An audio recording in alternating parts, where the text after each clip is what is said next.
Brec, how are you? I'm good, Rachel. How are you? I'm doing great. So to start with a movie like this, I said it's terrifying whenever you start watching a horror movie and the first thing you see is based on a true story. Yep. Um, Trailer, movie, whatever it is, the minute you see it, you're like, great, cool, thank you for this. For you, when you're in something like this that has that, delicate balance between entertaining an audience while also, telling a very real true story, what was the most important thing for you as an actor to kind of make sure came to life in your performance? Yeah. I feel so I never got to meet, or I'm not too knowledgeable on Margaret's character, like who she was based off of.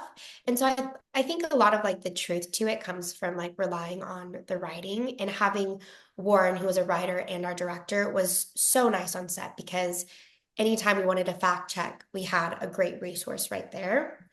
Um, I'd say what I felt my biggest responsibility was is truly just creating like Margaret, with my lack of knowledge, to like be a real person. And like on a first read, I think she could seem very like surface level, perhaps just like a bratty older sister, but making sure she was multifaceted and multidimensional, and giving her heart and realness and a more interesting relationship with her younger sister than just being an older sister, if that makes sense.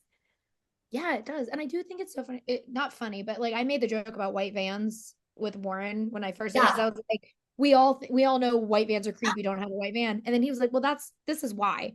Like It literally, because of this story. that's why, like, when I first read the script, I was like, oh my gosh, there's a reason there's a stereotype. It's not even a stereotype, it's a real thing, which is shocking. So I don't, no one knows. No one knows that. We just all know to be scared of them, but we never knew Yeah. why. I was gonna say, how is that when you're, in a movie where it's like the white van, this is the origin of that. So these characters don't have that preconceived notions about white vans that like we do. Yeah. How is it for you as an actor to kind of like switch that part of your brain off and be like, well, she doesn't know white vans are creepy because they're not to them. They're creepy to us because of this. Right. I think that's it, being a period piece. And just all of like being a girl in the 1970s was very different than being a girl now. Just even the way you dress, the way you act, the way you talk to men. So I feel like all elements of the film, I was constantly reminding myself, like, how would you be if it was the 1970s? And that being a major thing, like there wasn't news outlets covering, there wasn't like instant news on our phone. We weren't, there was a lot less awareness of serial killers and murders. And so there was just like an innocence, I think, that our generation no longer has because of our access to news. So constantly reminding myself that, but in all elements of the film, the white van included. Yeah.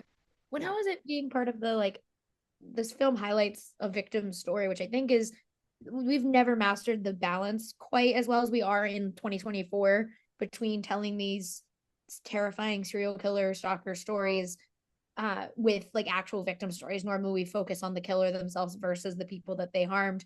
But you have the unique role of like filling out that victim story and like telling who this family was that this happened to. And how was it like being on that side of things instead of, being in a serial killer movie with like just the fear of the main character chasing people? Right. I think it's a really beautiful opportunity to give, always just like giving a voice to a victim. And so I Mhm. think it following Annie's story and Warren knowing the family involved, like in them coming to set, like it was just such a beautiful opportunity to give them a voice where like a lot of, I think, we've seen in recent media, that's not always the case. Yeah. And I can't wait for everyone to get to see this. I think it's a good horror movie, but I also think it is a great example of how we should tell these stories. And thank you so much for talking with me today. I really appreciate it. All right, no, thank you. I appreciate you. Thank you. Have a great